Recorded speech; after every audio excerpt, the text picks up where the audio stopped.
Olá, sabe aquele cansaço constante? Aquela pressão que parece que vem de todo o lado e de lado nenhum ao mesmo tempo?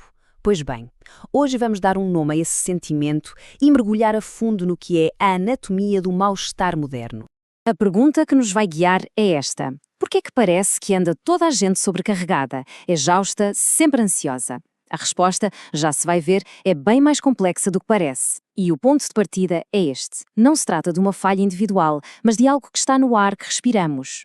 A psicanálise, na verdade, tem um nome para isto: mal-estar. E olhe, é muito importante percebermos que isto não é só uma tristeza que passa. É uma condição estrutural da nossa era. É uma mistura de angústia, de cansaço e daquela sensação horrível de estar preso num ciclo a repetir sempre as mesmas coisas. Para a gente entender mesmo este sentimento, temos que ir às suas raízes. E isso leva-nos direitinhos ao diagnóstico original, aquele feito por Sigmund Freud. A nossa base é este trabalho, um clássico de 1930. Pense bem nisto, há quase 100 anos, numa altura de aparente otimismo, o Freud já estava a ver as rachaduras profundas na base da nossa vida em sociedade. O ponto central da análise de Freud é que viver em civilização é uma espécie de barganha. Basicamente, trocamos a nossa liberdade mais selvagem, os nossos instintos, a espontaneidade, em troca de quê? De segurança, de ordem social. O problema, segundo Freud, é que o preço que pagamos por essa segurança é altíssimo. E qual é a consequência desta troca? Bem, para Freud, a felicidade acaba por ser uma coisa rara, um episódio. A nossa vida torna-se mais uma gestão constante para fugir do sofrimento do que uma busca ativa pelo prazer. E como reprimimos os nossos desejos mais básicos, o que é que sobra? Um descontentamento que não passa e uma culpa que carregamos para todo o lado. Certo, mas esse diagnóstico do Freud tem quase um século. Como é que isso se aplica ao mundo de hoje, ao nosso mundo de internet, de aceleração constante? Para responder a isso, vamos trazer a coisa para o século XXI com o trabalho do psicanalista Joel Biermann. E aqui está uma mudança brutal.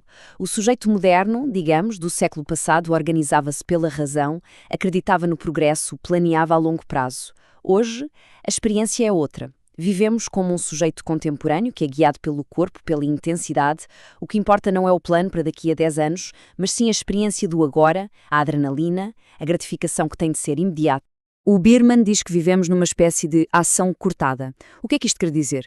Que o foco é tão intenso no presente, no agora, que não há tempo para processar o que sentimos. Em vez de se falar sobre a angústia, a gente age sem pensar. A dor, em vez de ser algo em que se pensa, transforma-se num padrão de comportamento que repetimos sem sequer nos apercebermos. A dor torna-se literalmente o nosso modo de vida. Ok, já vimos o preço interno que pagamos e a pressão externa que sofremos. Mas este mal-estar não é só uma coisa individual. Vamos agora alargar o nosso olhar para a dimensão coletiva com as ideias de outro psicanalista, o Bernardo Servet. A ideia do Servet é absolutamente fascinante. Ele diz que, tal como uma pessoa precisa de sonhar para processar as experiências do dia e, vá lá, se regenerar, as sociedades também precisam de um mecanismo parecido. O problema é que, hoje em dia, parece que perdemos a capacidade de sonhar coletivamente, de ter uma visão de futuro que nos junte, que nos dê um rumo. E o que é que acontece quando uma sociedade inteira deixa de sonhar? As tensões não são processadas, acumulam-se. E o que a gente começa a ver por todo o lado são as forças destrutivas a ganhar terreno. A polarização, a desconfiança, a violência e os laços que nos unem começam a partir-se. Muito bem, então, já temos as peças deste puzzle complexo na mesa. Vamos agora juntar tudo isto e criar um mapa. Um mapa claro que nos mostre de onde vêm exatamente as pressões que sentimos todos os dias. Então aqui está ele, o mapa do nosso mal-estar. Somos esmagados por 3 grandes forças. A primeira é a repressão, que vem de dentro, o tal preço a pagar pela civilização de que falava o Freud. Depois vem a aceleração, a pressão que vem de fora, do Biermann, essa busca constante por intensidade que nos deixa de rastros. E por fim, a fragmentação, a quebra coletiva, do Servet, a perda de um sonho comum que nos deixa completamente à deriva. E a conclusão disto tudo, e isto é mesmo o mais importante, é que o mal-estar que se sente não é uma falha pessoal. Não é uma coisa que se resolva com um pensamento positivo. É, e sim, o resultado lógico de forças estruturais muito poderosas que nos reprimem, nos aceleram e nos partem aos bocados. Ok, diagnosticar o problema é o primeiro passo. É crucial, mas não chega. A pergunta que realmente importa agora é: e então? O que é que se faz com isto tudo? Se estamos presos no meio destas forças, há alguma saída? Vamos virar o jogo. Vamos passar do diagnóstico para a ação e explorar os caminhos possíveis da resistência. A psicanálise não oferece uma cura mágica, não há cá comprimidos milagrosos. O que oferece são ferramentas de resistência. A primeira é a palavra, pôr a dor em palavras em vez de agir por impulso. A segunda, a ligação, construir laços fortes com os outros para lutar contra a fragmentação.